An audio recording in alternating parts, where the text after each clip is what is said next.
One of the biggest challenges that you're going to come across when you stop drinking alcohol, when you get sober, is to find a new meaning in your sober life, to find sober meaning, if you like. For me, there's different stages. There's the drinking stage, when you're drinking and you're trying to stop drinking alcohol. Then you get into the sober stage, and then you get beyond sober, what I think of as beyond sober. And that is the stage when you just don't think about alcohol anymore in any way, shape or form. You don't associate yourself with alcohol. You don't identify yourself with alcohol, and that includes calling yourself sober. And I think most people who start out this journey, they start out from the perspective or from the position of being a little bit wasted from being wasted. That you've become, alcohol's become so much a part of your life, or that behavior has become so much a part of your life, that there are so many different intricate things that you have to disentangle from the perspective of habits, from the perspective of overall behaviors, from the small rituals, from even the small behavioral sequences that have become inbuilt in your life, that you have to separate yourself from those. And one of the situations that you're going to find yourself in is that ideas for where you want to go and what you want to do in your life might not come as readily as you want them to come. And that's not such a bad thing, right? We're all about slowly but surely moving yourself forward, slowly but surely making the changes that are necessary in order for you to move into that beyond sober life. But all we're trying to do at this stage, in the early stages, is just to move into sobriety, so that alcohol is not a part of your life. Like I said, for me, getting rid of alcohol is a simple process. You just don't put it into your mouth. Everything that comes after that can be complicated, because there are so many different areas of your life that were affected by the alcohol in the first place. So you have to think about things from where do you want to go? Oftentimes it's a question of reforming before you can renew. So you are getting to a position where you need to look at just the basic level of things, the mindsets that you're looking at life through, the frameworks that you're looking at life through, that those things can really affect how you're moving forwards. There's so many different mindsets that are attached to drinking alcohol that they're essentially a prison cell. They're like walking through life with a straitjacket on, because they stop you from moving forwards. They're a kind of learned helplessness. They're a negative belief system. They're negative ways of looking at things that hold you back. So one of our first jobs in Habits V2, for instance, is just to try and get people to see things from a different perspective, to try and look outside of alcohol, right? Look outside of that behavior, look at where they were when they were younger.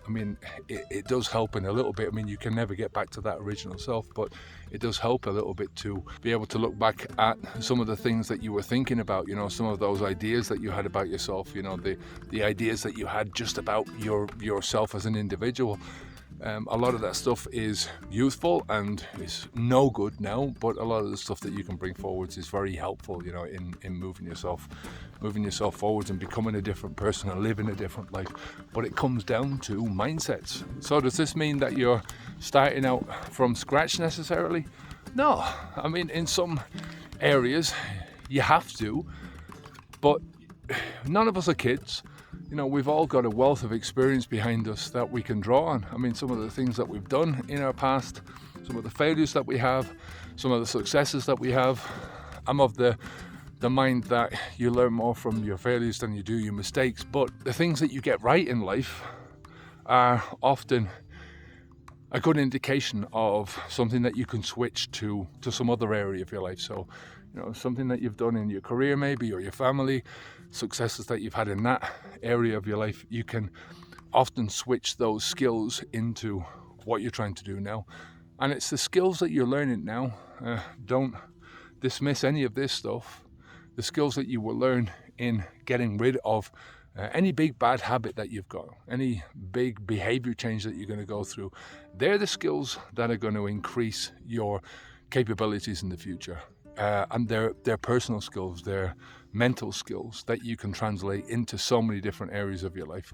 A big thing for me in search of meaning in your life once you get into sober and beyond sober is your values, what you value in life. And I'm not talking about the aspirational values, the values that we hold high for ourselves, to be honest in everything, to be this in everything, like those out there values that you might learn in religious practice or something like that.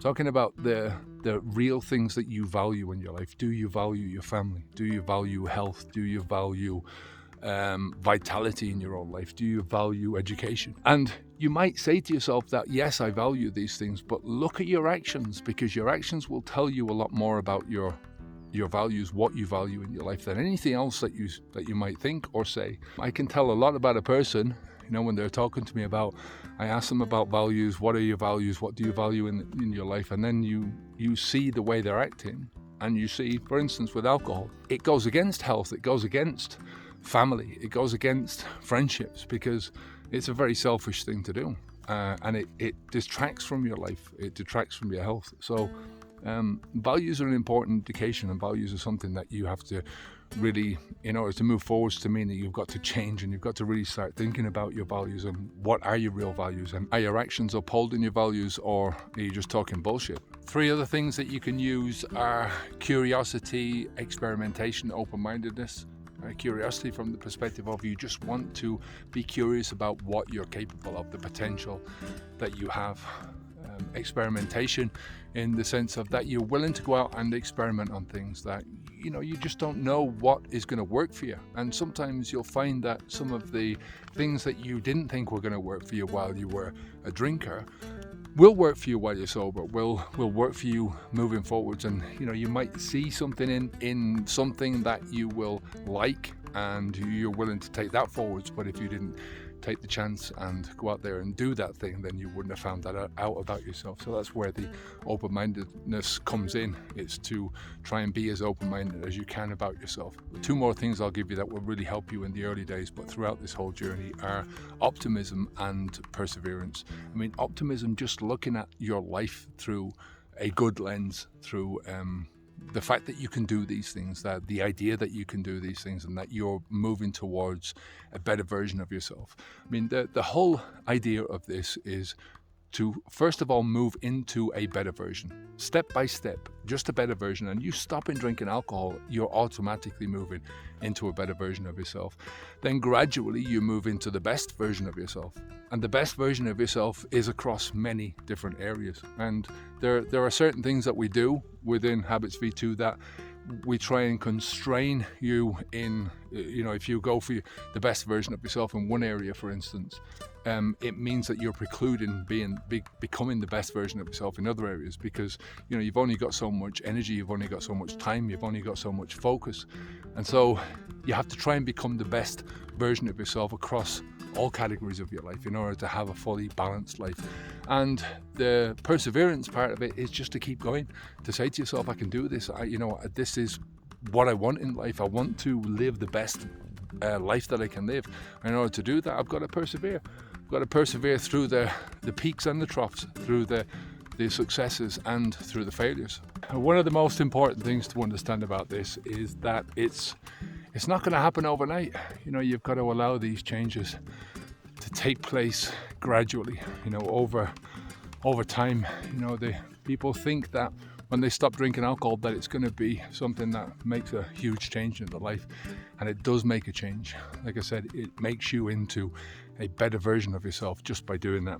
But the work starts once you stop drinking alcohol, and mostly it's going to be up here.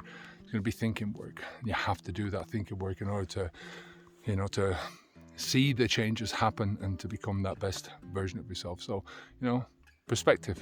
Have perspective on things. Focus on something in the future. Be positive about your life. Persevere and have patience.